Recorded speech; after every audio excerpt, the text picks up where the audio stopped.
but strangely silent night, when the moon hovered above the vast coastline like a pale guardian watching over the restless tide, a young traveler named Ethan arrived at the deserted beach of Blackwater Cove, seeking a quiet escape from his exhausting routine, unaware that this stretch of sand had been abandoned by locals for years,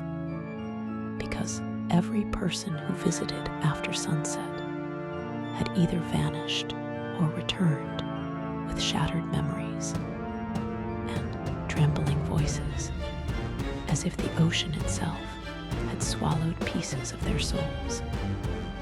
And Ethan, though tired, felt strangely drawn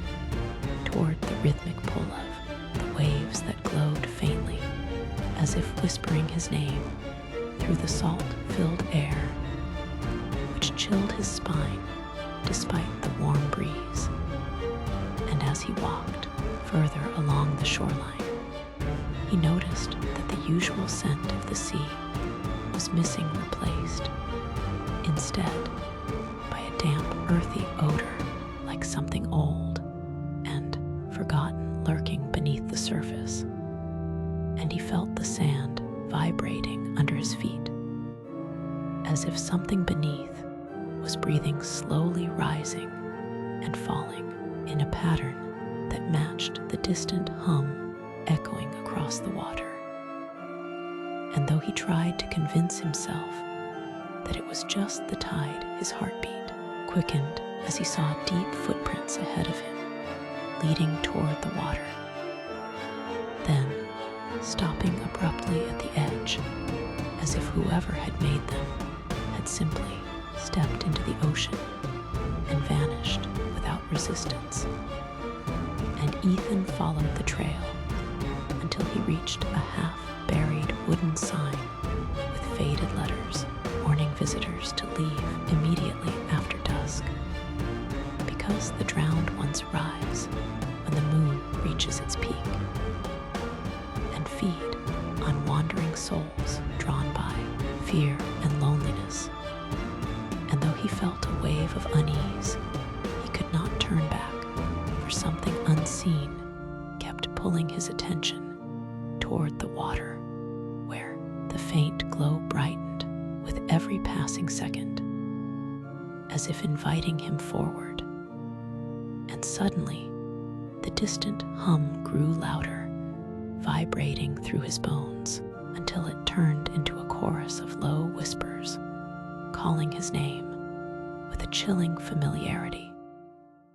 as if they knew his thoughts, his memories, his fears. And he stumbled backward, but the sand beneath him shifted like hands grabbing at his ankles, dragging him closer to the shoreline. And as he fought to pull free, he saw dark silhouettes rising from the waves, their bodies glistening like wet shadows, their faces hollow, yet twisted in expressions of silent agony, and they moved toward him with jerking motions, as if struggling against invisible chains. And he heard them whispering, "Please, help us, please do not leave us here." And their desperate voices made his chest tighten with terror, because he felt their pain as if it were his own. And suddenly, one of the drowned ones reached for him, and its cold, dripping hand nearly touched his wrist. Ethan managed to break free and run toward the rocky cliffs, where he spotted a faint orange light flickering in the distance like a lantern or campfire. And as he approached, breathless and trembling, he found an old man sitting beside a dying flame, staring blankly at the ocean, as if expecting something horrific to emerge.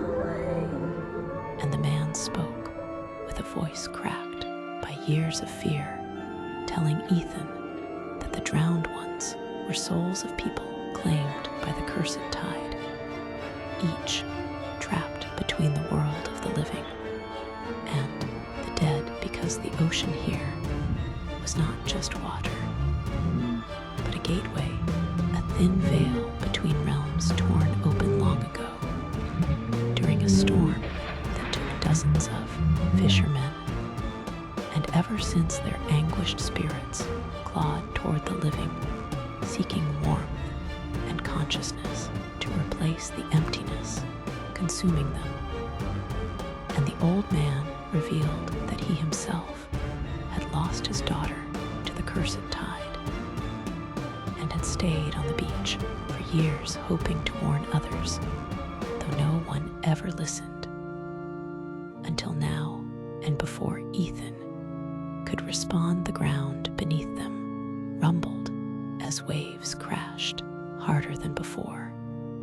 and the moon turned blood red, casting the entire beach into a sickening crimson glow that made the drowned ones scream in agony as they dragged themselves fully onto the sand, their hollow eyes filled with desperate hunger. And the old man grabbed Ethan's arm, telling him to run, because once the red moon reached its center, no living soul could escape the pull of the cursed tide. And Ethan sprinted across the trembling beach, his lungs burning as monstrous hands reached from the sand, attempting to pull him under. And the whispers grew louder, turning into anguished wails that echoed across the shore, as if thousands of tormented spirits were crying out at once. And Ethan tripped and fell near the water's edge, where he remembered the wooden sign warning that fear gives the tide its strength. So he forced himself to steady his breath and silence his panic, and the glowing wave hesitated, as if confused by his sudden calm. And the drowned ones shrank back slightly, their twisted forms flickering like fading shadows, and Ethan seized the moment and stood tall, refusing to give fear to the tide. And the ocean roared angrily, as if alive, shaking the entire shoreline, but its grip loosened, allowing Ethan to stumble backward toward the cliffs, where he climbed desperately until he reached the highest point, just as the red moon began to fade, returning to its pale silver glow, and the whispers ceased, replaced by a hollow silence that stretched across the cove as the drowned ones retreated into the dark water, leaving behind only the faint glow and the chilling memory of their cries. And Ethan watched from the cliff, his body trembling, as he realized that the beach below looked peaceful once more. Yet he knew the curse still lingered, waiting for another lonely traveler drawn by the deceptive beauty of the tide. And though he survived, he carried with him the knowledge that Blackwater Cove was not just haunted, but hungry, feeding on fear and silence every night. And he vowed never to return, understanding that some places are not meant for the living, because the line between life and death there is thin enough to break with a single terrified breath.